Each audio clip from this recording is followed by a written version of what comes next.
Easy. Come on. Ethan Burke wakes up in a forest with amnesia, injured and terrified, and has to figure out who he is and where he is. Wounded and disoriented, Ethan reaches Wayward Pines, Idaho, looking for help.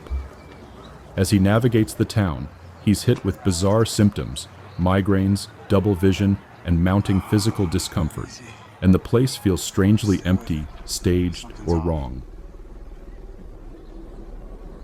Ethan survives a truck accident and begins to regain pieces of his memory.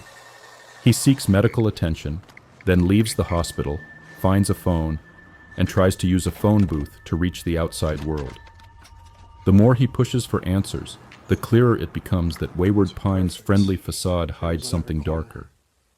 As his memory and purpose sharpen, Ethan investigates the disappearance of 2 Secret Service agents connected to Wayward Pines.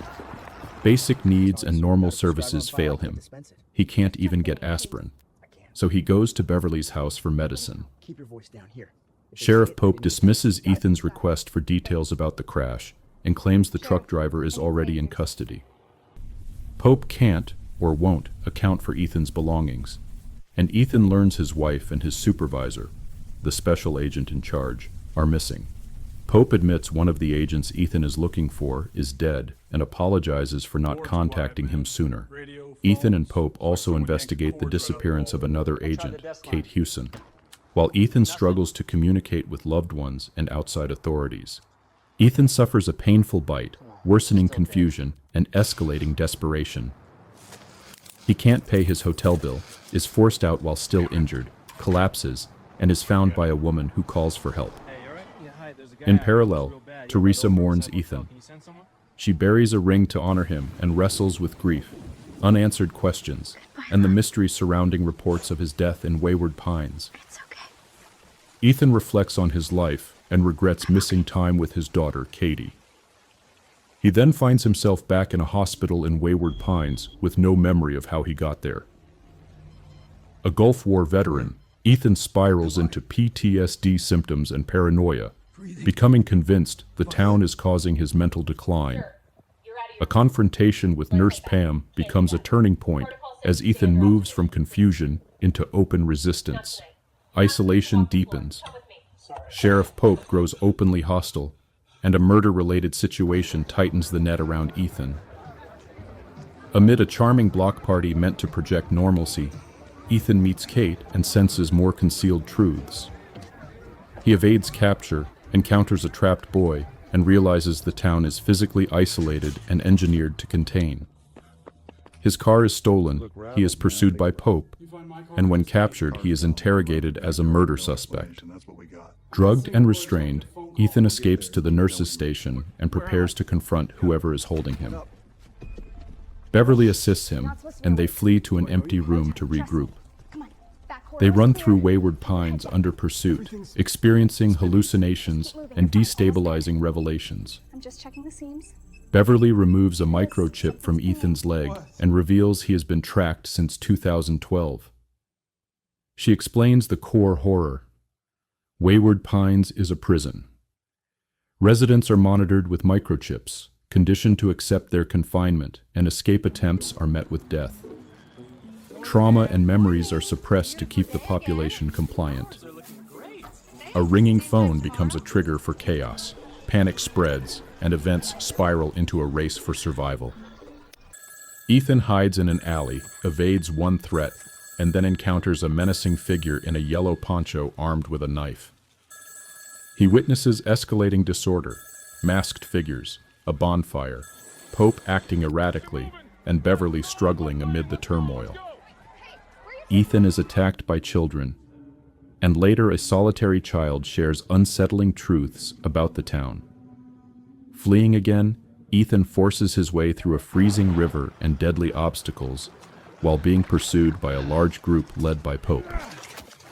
He survives briefly in a pine grove, climbs a cliff in a last-ditch attempt to escape, but is captured, shackled in a torture room, and forced to write his life story. Battered and exhausted, Ethan huddles in pain and fear, dreaming of Teresa. Nature offers brief solace, but despair creeps in, and he contemplates death. He later wakes in the wilderness, drinks water, eats bread, and discovers a mysterious electrified fence. Beyond the fence, Ethan enters a desolate canyon and faces chilling dangers, signs of death, strange creatures, and the relentless threat of hunger and thirst. He fights a 6-taloned monster with razor teeth, survives with injuries, and climbs a 90-foot wall. He scrambles along canyon ledges while a pack of monsters closes in, forcing him up a narrow rock chute as they follow. They're still down there. Still under attack, he battles on and braces for what feels like a final confrontation. Pilcher urges Teresa to retrieve Ethan from a tunnel. Ethan navigates a sprawling facility with checkered tile corridors, numbered doors, a surveillance center, and multiple functional areas including a cafeteria, exercise room, and laboratories. In a cavernous section filled with towering shelves, reservoirs, and vehicles, he evades pursuers through a parking area and enters a cold, gas-filled room, packed with machines labeled with names and suspension dates. Ethan ultimately discovers a hidden city within the forest and uncovers the truth. A secret government experiment involving suspended animation and genetic corruption. Wayward Pines is a self-sustaining town where humans have been kept in stasis since 2030 to prevent rapid evolution into non-human forms. The residents believe they may be the last humans alive, adapting to survive in a toxic, transformed world. The population is managed to limit violence and enforce control, while most residents remain unaware of their true circumstances. Ethan is offered a chance to leave, but faces a devastating truth about his family's fate. He confronts the abbeys beyond the town, and Pilcher offers him leadership. Ethan becomes the new sheriff of Wayward Pines. The town feels isolated and eerily abandoned as he reflects on his past and the town's hidden history.